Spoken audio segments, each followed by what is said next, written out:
Entitled, Boss's Epic Meltdown Leads to Unforeseen Consequences. Firstly, this didn't happen to me. I was with the person when they received a phone call about this issue. Then he explained it all to me. It's priceless.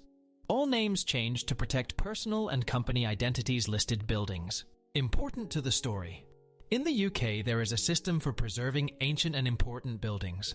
If a building has historical importance, it is known as a listed building. And the rules about how it's developed/maintained/improved are very strict. I need to be vague about the work involved. Otherwise, it's too easy to identify the parties involved. My friend David is skilled in a very niche area of construction. He repairs and renovates buildings using a very old construction method that hasn't been common for several centuries. All his work is on conservation projects and listed buildings. Work was required on a Grade 1 listed property. The overall building work was being done by the main contractor, ACC Limited. One part of the work is very specialized. The contractor's managers didn't know anyone who did it, so the architect gave them a list of qualified people. The contractors chose my friend because he had the earliest availability. 5 days into the work, the owner of ACC Limited, the main contractor company, arrived on site. He was throwing his weight around and being a noisy gobshite. David's words. David was just doing his job and ignored him. Noisy gobshite told one of his carpenters to get him a coffee. The carpenter disappeared. Noisy gobshite continued wandering and gobbing off about delays, costing him a fortune. 15 minutes after the carpenter had disappeared, the noisy gobshite asked my friend a question. Noisy gobshite, where is that fucking Chippy with my coffee? Chippy = carpenter. David, don't know.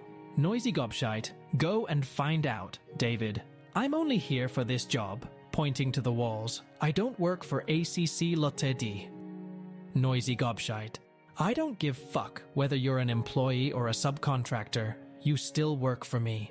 Now go and find my fucking coffee. David, firstly, I don't appreciate being talked to like that. And secondly, my contract with you is to do these walls, nothing more. I'm definitely not a gopher. Noisy gobshite. Oh, you don't appreciate being talked to like that, do you? Which subcontractor do you work for? David. None. I'm self-employed. It's just me. Noisy gobshite. A fucking day laborer? And you've got the nerve to talk to like that? Do you know who I am? David. Yep. Noisy gobshite. Well, you're fucking fired. Get off the fucking site now. David. Okay, put it in writing. Noisy gobshite. Fuck off, just get off the fucking site. David pulled his phone out and started recording. David. Okay, I'll go. I just want proof you told me to go. Noisy gobshite grabbed David's hand holding the phone and screamed into the phone.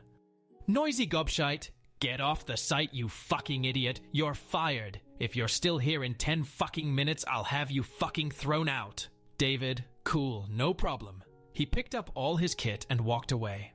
As he was leaving, the contractor's site manager passed him, ironically with a coffee for the boss, and with a smile said, Site manager, you leaving early, Dave? Bloody part-timers? Joking? David, no, your boss just fired me. Our contract is ended. Sorry, mate. Site manager, no, let me sort this out. Wait, please, wait. David left. The site manager was losing his shit because he knew something that Noisy Gobshite didn't. Only 7 people in the UK are qualified to do the work. They all have a waiting list, and David had been the only one available. By the time he was home, he had 12 missed calls. That was Thursday. 2 working days missed so far. He said he'll go back, but only if he gets paid for the extra days and has a genuine apology in person from the boss. I met my friend when he was getting a call from the site manager saying the boss apologizes but is out of the country, so can't apologize F2F. David also told me he phoned the other specialists to warn them, but they'd all been phoned on Friday, begging them to do the job. Nobody took the work. They're all booked solid. David also phoned the architect to warn him. Situations like this, some unscrupulous contractors try to bodge the job and fake the work. David is going to stick to his guns, pay for all missed days, plus F2F apology. He is sure he'll get it. I've said I'll pay anything to watch the F2F apology update. Site manager phoned to say he was told by noisy gobshite to threaten legal action if David doesn't finish the job. Site manager was very embarrassed and apologetic. David reminded him he didn't leave and has proof that he was fired. Site manager phoned again to say noisy gobshite will apologize F2F on Friday. Can David start tomorrow? David said no. Following the threat of legal action, the conditions are different. F2F apology before work restarts. Added pay for wasted days. Payment of full contract value upfront before work starts. All must happen by Thursday. That's the last day he can start and still expect to finish before his next booking. If he also works the weekends, he has just enough time. I asked him why he isn't charging a huge extra amount for the guy being such a wanker. He said it doesn't look good if you take advantage of companies when they're under time pressure. Not the done thing. It seems that one of my friends is an 18th century gentleman. Correction. I misunderstood David when he said only 7 others do this work. He meant 7 other businesses apart from his. They're small businesses, so he says it's probably about 20 people who can do it. Still a small number, but not as comically small as 7. Sorry for misleading you all about the number. Update 2. Unfortunately, it seems there will be no apology. David has discovered that the site manager was blamed for not making noisy gobshite aware of the situation beforehand and was fired. David contacted the operations director for ACC Lotid, Noisy Gobshite's number 2, and informed them that an apology is no longer required, as he will not be returning to the job. The ops director apologized for everything and offered to renegotiate the money very generously. David told him that he had only considered going back to the job as a personal favor to the original site manager. Since he isn't there, he feels no obligation to return. Ops director said he will get back to David, but didn't say why. I asked why he didn't say, give him his job back or I won't come back. David said, noisy gobshite is too petty and weak to be told what to do by a craftsman. It will have to be the company's idea for the site manager to come back. If I tell them to bring him back, it won't happen. David says the site manager is great at his job, but is only 4 years from retirement, so it's not easy to find a job at 61. I've decided I like David even more than I did 3 days ago. Update 3. It's 2 a.m. here. We've just got back from the pub. David got a call while we were out from the sacked site manager. David updated the architect on the situation this afternoon. The architect contacted the sacked site manager to tell him about a company who need a site manager. The sacked site manager phoned David just before 9 p.m. I had to sit through the phone call, only hearing one side. I must have looked childishly excited like I'd got an arseful of sparrows. Then David filled me in. The site manager rang to thank him and to find out his favorite drink, so he can send him a bottle. He hasn't got the new job yet, but he is seeing them on Friday. Apparently, the architect's recommendation carries some weight, so he's optimistic. David refused at first. I didn't get you a job, the architect did. The site manager said, but you set all this shit in motion and told the architect that I'd been fired. Because of you, I never need to deal with that obnoxious pillock ever again. David wasn't specific about who the obnoxious pillock was. We'll have to guess. David said his drink is Cardew Gold Reserve. He said he will accept a bottle only if A, the site manager gets the new job, and B, if the site manager will come over and drink the Cardew with David. As David poetically put it, piss off knobhead, you can buy your own fucking drink. All good news, hopefully, except that nobody gets to see that tosspot, noisy gobshite, eat shit when he has to apologize. I was so looking forward to that. Additional information: David and the fired site manager know each other outside of work. Each are members of charity organizations in the same town.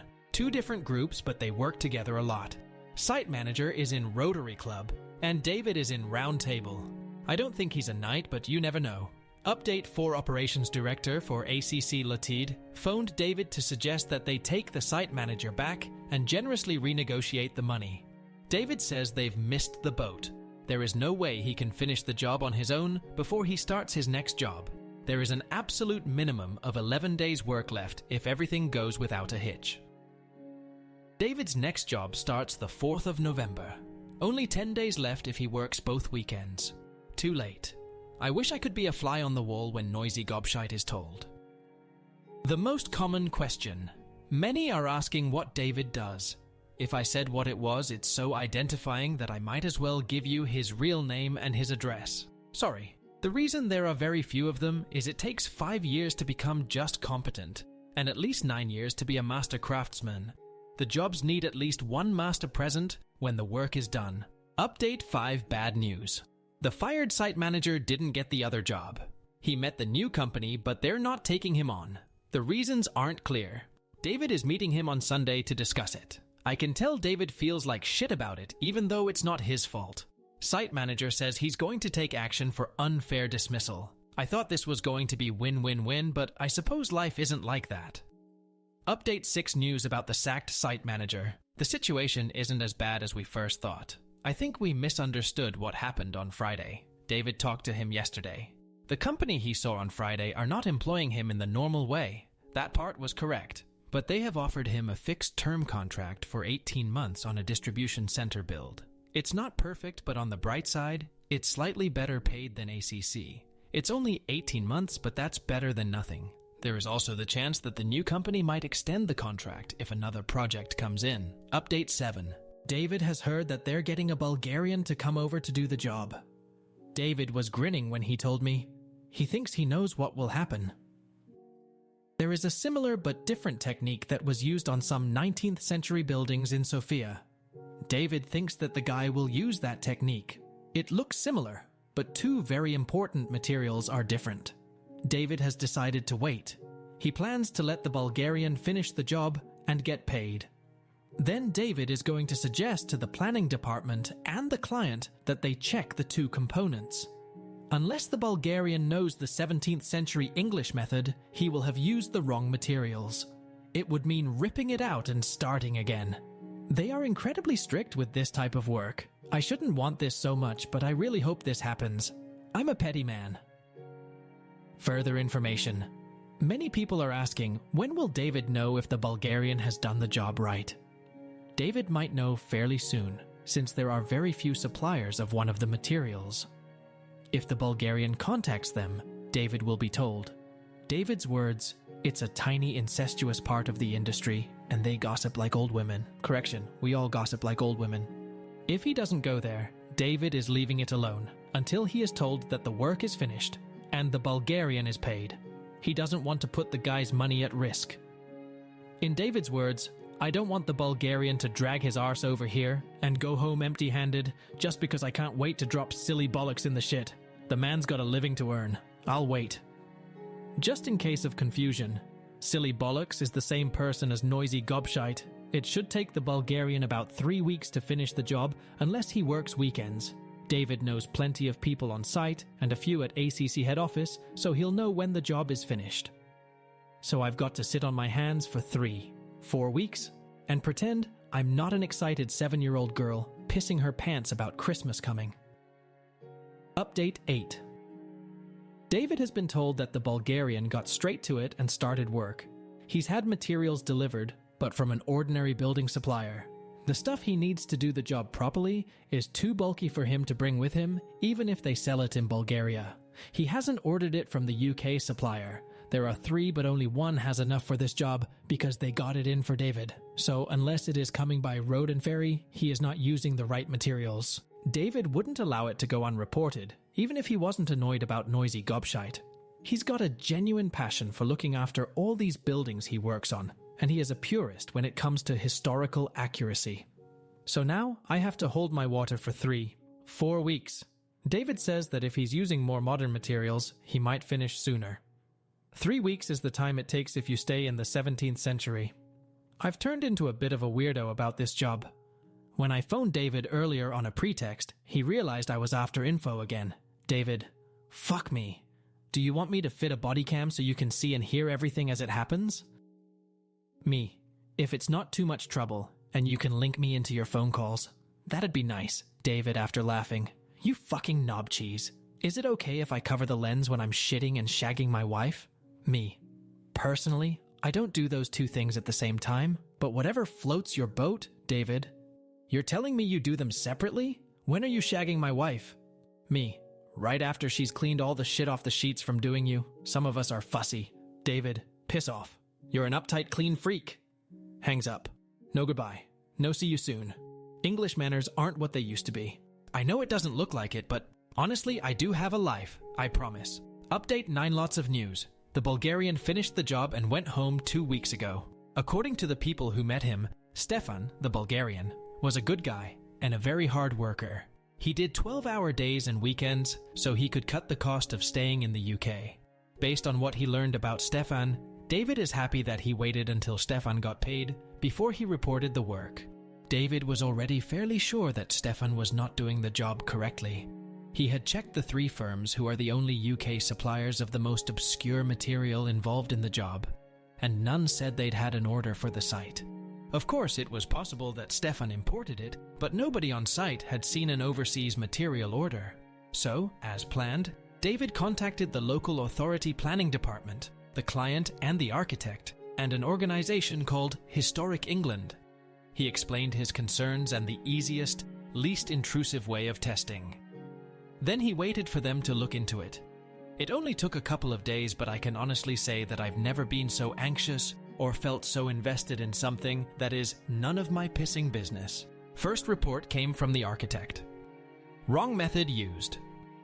Wrong method using the wrong materials. He'd used a 19th century Bulgarian technique, not the 17th century English that is demanded.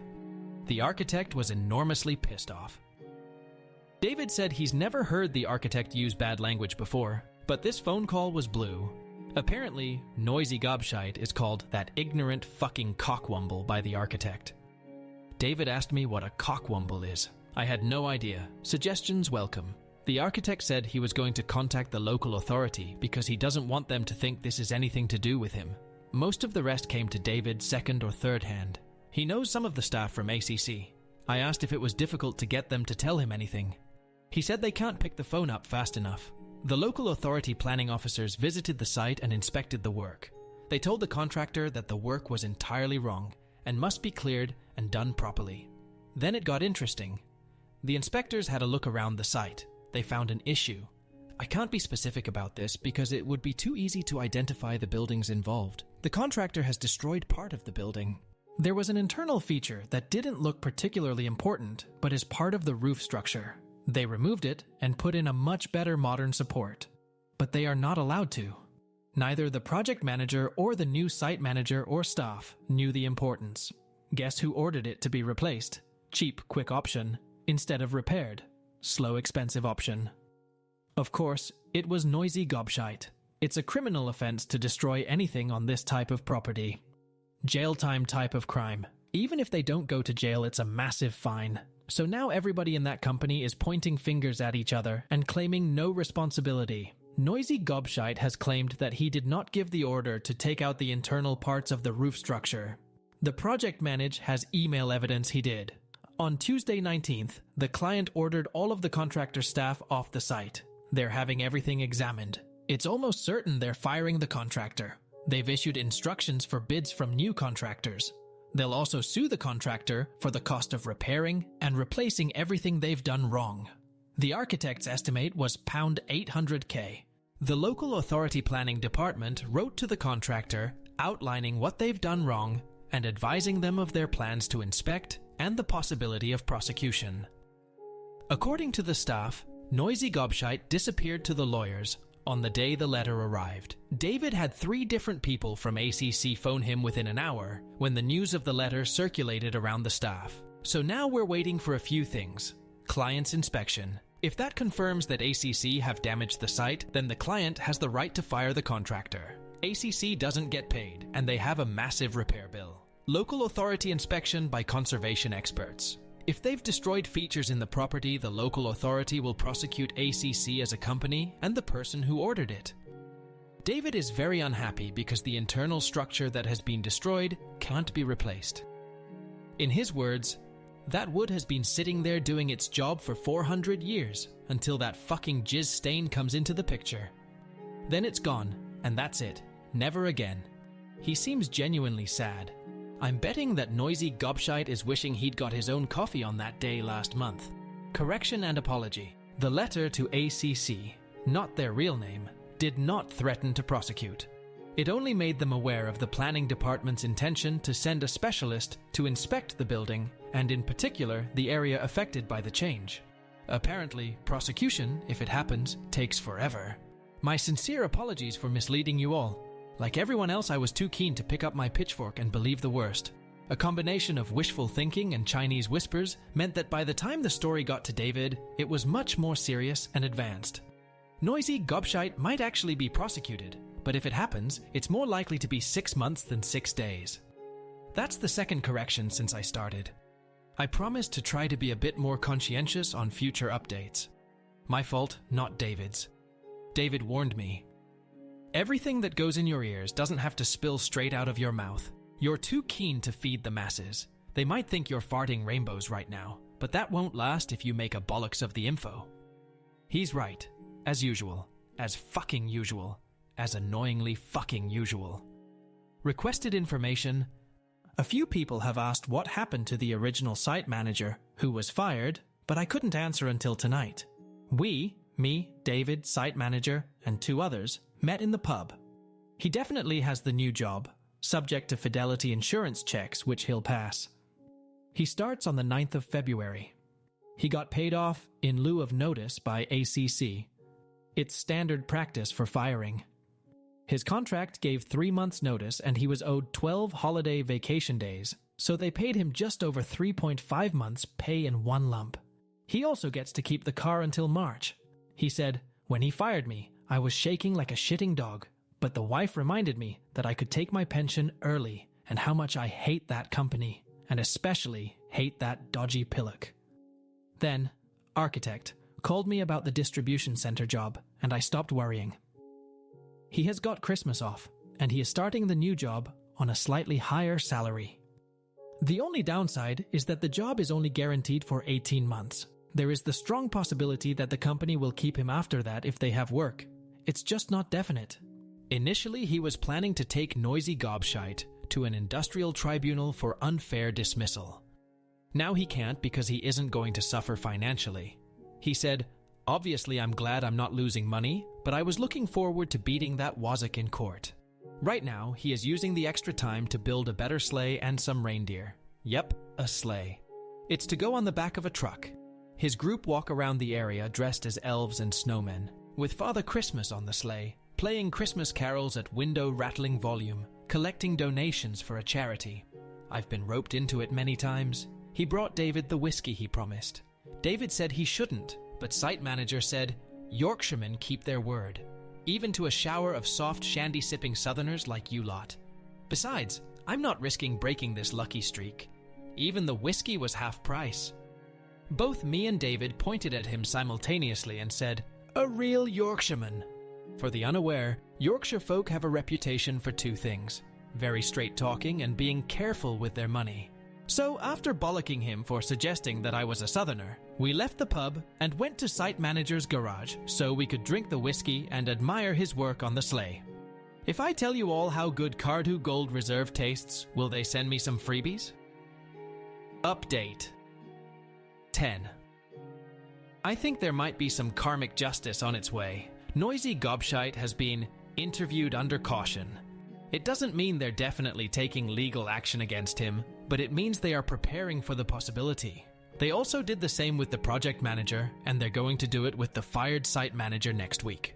The site manager is confident he has nothing to worry about. The decision to remove the roof support sections was made after he was fired. He said he was confident that if he'd been there at the time of the illegal alteration, the Noisy Gobshite would have tried to pass responsibility. Or as site manager put it, that cowardly slope-shouldered turd would have shat all over me to save his own skin. Can turds shit? Luckily, the project manager has proof, in the form of an email, that Noisy Gobshite ordered the work. Noisy Gobshite tried to bribe him not to pass it on to the people investigating this for the local authority planning department. When that didn't work, he tried to threaten him. That backfired because not only did project manager ignore the threats, but he told the investigators that Noisy Gobshite told him to lose the email. I have a lawyer friend who tells me that interfering with a witness and destruction of evidence are offenses in themselves. Noisy Gobshite won't stop digging himself a deeper hole. I am going to be so disappointed if he gets away without legal consequences. He is definitely suffering, though. The big news of the week. Noisy Gobshite has been fired. David announced it yesterday, Saturday, after he was told by no less than 4 different employees of ACC. He said they couldn't wait to tell him. Then the conversation went like this. Me, how is that fucking possible? How does the owner get fired? Did he walk up to a mirror and say, "You're as much use as Anne Frank's drum kit, you're fired"? David, nope. You know he inherited the business from his dad and uncle? Me, yep. David, you know his brother and cousin own a slice each? Me, yep. David, well, their combined share is over 50%, so they fired him. According to Louise, the accounts manager, they are pissing their pants. They were happy to leave Noisy Gobshite in charge as long as the money rolled in, but now their golden goose looks very sick. They're terrified that losing this contract and the penalties and fines will finish the business. So, they're appealing to the client property owner to take ACC back to finish the contract. Part of that involves convincing the building owner that Noisy Gobshite will never have anything to do with the company. Obviously, they're throwing Noisy Gobshite under the bus. Louise said there was screaming and threats of violence from Noisy Gobshite when they fired him. He had to be escorted off the premises. He's been phoning employees asking questions and seems surprised when people don't want to help him. According to Louise, he actually thinks the employees like him and want to be loyal to him. She said the man is in cloud cuckoo land. Me. He's going to be so pissed off. I wish I could see that numpty's face as it was happening. David. It's nothing that the scrote doesn't deserve. There is something else, but I can't tell you, because I promised the person who told me that I wouldn't tell anyone yet. Me? You fucking tease. How important is it? David, it's huge. Life-changing for the subject. I wish I could tell you because it nearly gave me a hard-on. Me.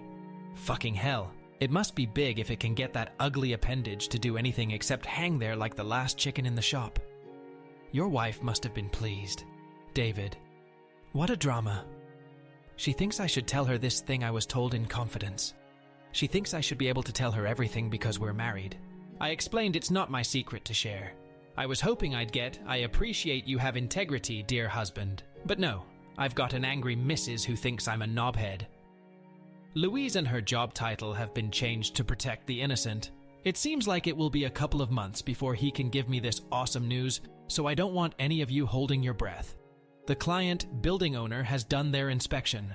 2 areas are unacceptable as expected. The damaged area and the part that David should have done but was done by Stefan. They are very unhappy. When listed buildings are damaged, the local authority normally assumes it's the owner taking shortcuts. But in this case, the owner is a crusty old institution, dedicated to preserving important buildings.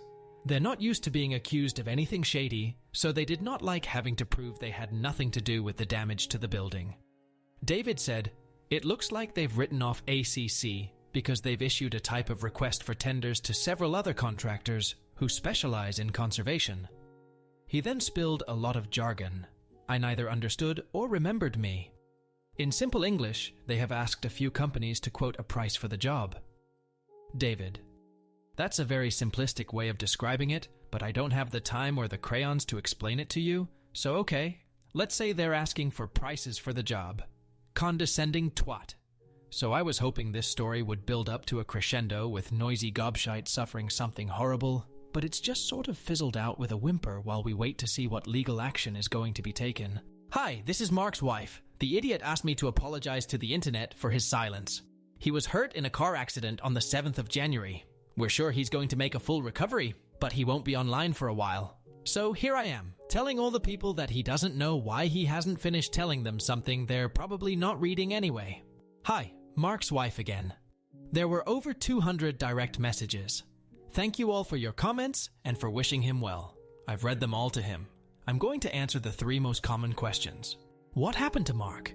He was stationary in his car in a queue to leave the motorway when a large lorry drove straight into the back of him. His car was crushed between that lorry and the lorry in front of Mark. He has several broken bones: nose and left orbital and cheekbone, left radius and ulna, forearm, 4 bones in left hand, right tibia and fibula, lower leg, 4 ribs, one of which punctured his left lung. There is some damage to the central vision of his left eye which we hope is temporary. He has some damage to the tendons in his right hand which need more surgery. Lots of cuts. Total of 112 stitches. He looks like a mess, but there is a chance that he might recover without any permanent damage. If it was me, I wouldn't cope, but he has always been as tough as nails for as long as I've known him. When I first got to the hospital, and he was lying there covered in blood and wires and tubes, and he couldn't speak properly, I went to pieces. He had me laughing within minutes.